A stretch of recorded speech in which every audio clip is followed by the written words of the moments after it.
This is the very real emotion of a UN spokesman who broke down on air during a television interview about the situation in Gaza. The rights of Palestinians, even their children, are wholesale denied, and it's appalling.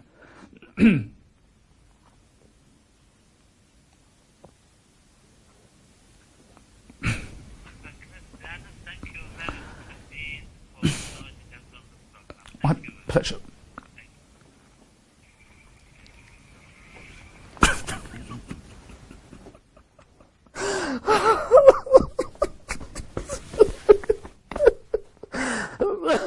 In the past hour, it's been reported Israel and Hamas have agreed a 4-hour limited humanitarian ceasefire.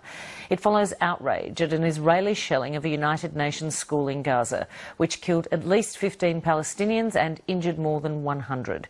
It was the second time in a week that a UN school sheltering homeless Palestinians has been hit. Hospital officials say the total number of Palestinians killed in the conflict so far is now more than 1,200, most of them civilians. On another and very pressing issue, you have a large Jewish constituency in your electorate. How do you feel about the war in Gaza? Does Israel risk doing irreparable damage to its international standing? Well, Israel risks extinction. Israel faces an existential threat every day. Israel can barely afford to lose a battle, let alone a war. Now, you know, listening to Mark Regev earlier on this program, he really set out well what the problem is. I mean, the battle, the problems between Palestinians and Israel are immense and complex, but right here and now, the fundamental issue that Israel faces is its fights to defend the safety of its people. As long as Hamas is firing rockets into Israel, the Israeli Defence Force has to defend its own population. I mean, that's what we'd expect the Australian Army to do for us. Now, are you comfortable with the disproportionate nature of what we're seeing?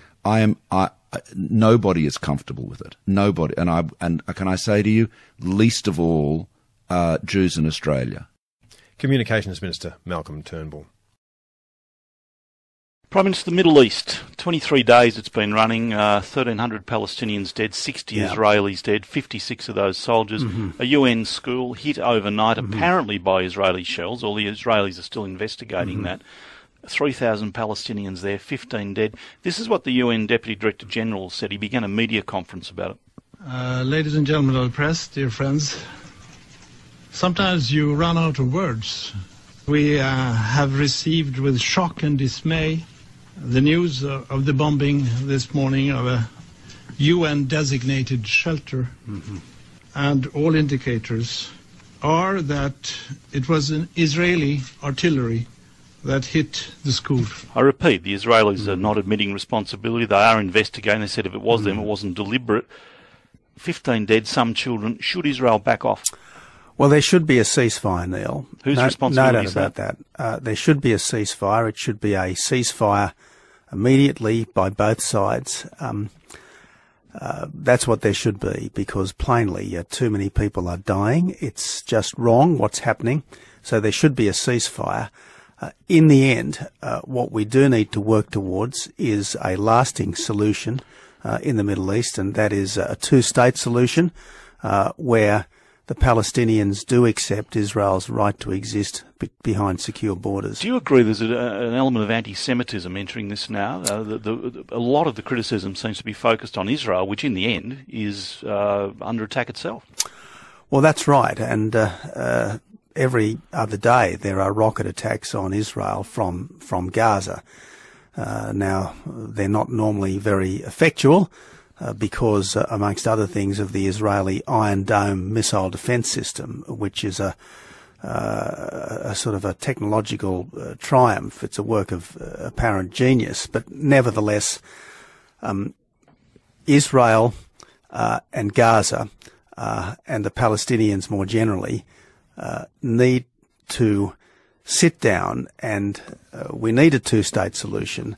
And it does have to be based on a recognition of Israel's right to exist behind secure borders. Okay, so who does Australia support in this? In simple terms, are the Israelis right? I don't necessarily support every single thing that the Israeli government does, because well, are they justified in this attack? They're capable of making mistakes just like everyone else is, but no one intends or should intend any attack which results in the death of innocent people. Now, we support Israel's right to exist.